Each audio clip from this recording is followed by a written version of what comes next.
Hello, my name is Julie. 2 months back, my sister's boyfriend asked me out and I didn't know how to react. So my sister, whom I'm going to refer to as Jennifer in this video, is a chef at a well-known 5-star hotel. She had this coworker whom I'm going to refer as Ricardo for the sake of this video. He secretly liked her. They worked together for over 2 years and made a name for themselves in the industry that they served in. One day, Ricardo asked my sister out for a date, and to everyone's surprise, she said yes to him.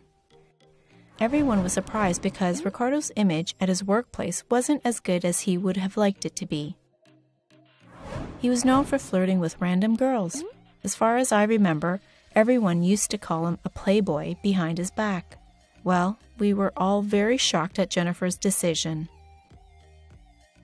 I talked to her about it, and she convinced me that Ricardo isn't as bad as people think of him. In fact, she told me that he doesn't even like talking to other girls anymore. She also added that he has learned from his mistakes. She said, as if our background is very clean. Julie, people make mistakes, but they also learn from them. Ricardo is a changed man now. I thought she must have observed his behavior, and I genuinely started thinking of Ricardo as a gentleman. Well, his behavior wasn't the only thing that attracted my sister and other girls to Ricardo. Ricardo is one of the most handsome guys I know. He is muscular, has dark brown hair, and his dressing sense makes the girls go gaga over him. On top of that, Ricardo is also a very successful YouTuber. All these things make him almost the perfect guy that every girl dreams about. Time passed away and they were both doing great. It looked like they were a perfect match for each other. But then one day, I was staying in the same hotel that my sister and her boyfriend worked. I was there to attend a conference regarding climate change. I met both of them in the lobby and everything seemed quite normal. My sister told me that she wanted to use my hotel room's washroom, so she took the keys and left. Now, it was me and Ricardo sitting alone in the lobby. Ricardo started off by saying that I looked amazing. I thanked him in a very uncomfortable tone, but then his phone rang and he went outside of the lobby to attend it. Just as he left, many thoughts started to dwell in my mind. Why would he compliment me? Did he really mean it? Am I overreacting? Just as these thoughts started to pop up inside my head, I saw both Jennifer and Ricardo walk towards me. I told them that I don't feel very good and that I'm going to my room. Listening to that, Jennifer said, "Oh, I left my mobile phone in your room. Honey, would you mind bringing it here for me?"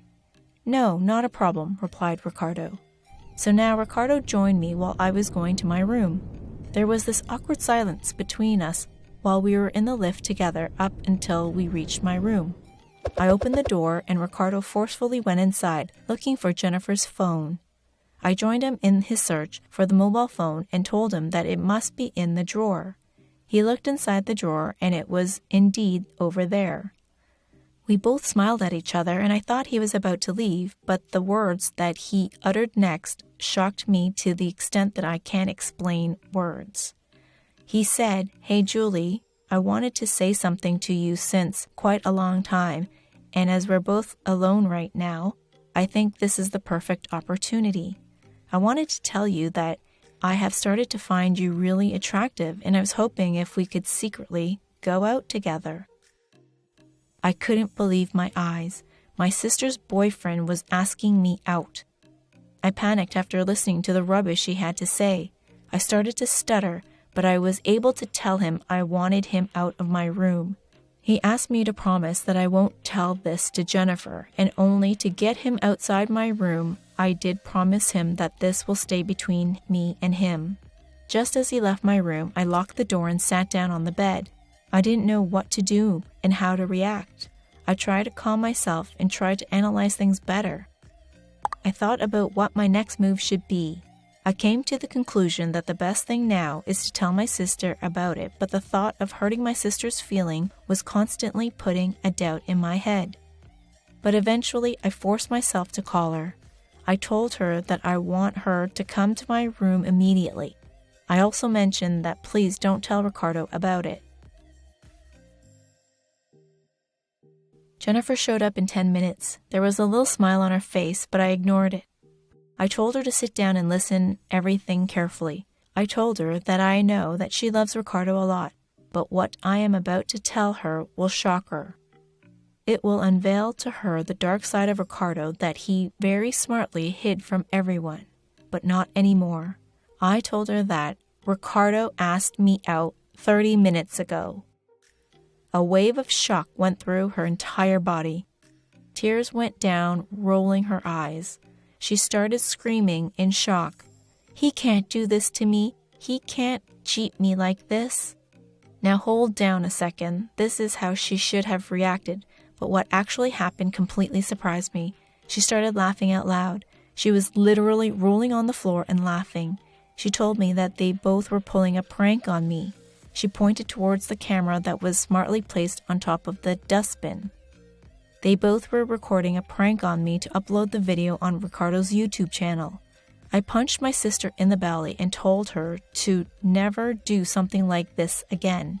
I was literally going through a trauma while all of this was going on. She said that Ricardo is standing outside the room. We called him in. He apologized to me for making me uncomfortable with his actions. I asked them why did they do it with me. To this, Jennifer replied that I was always very skeptical about Ricardo's character, so they thought pulling a prank like this would result in the best content that they could produce and upload to his YouTube channel. To make up for all this, they both prepared a scrumptious meal for all three of us, and what seemed like an awful day ended in a joyful dinner.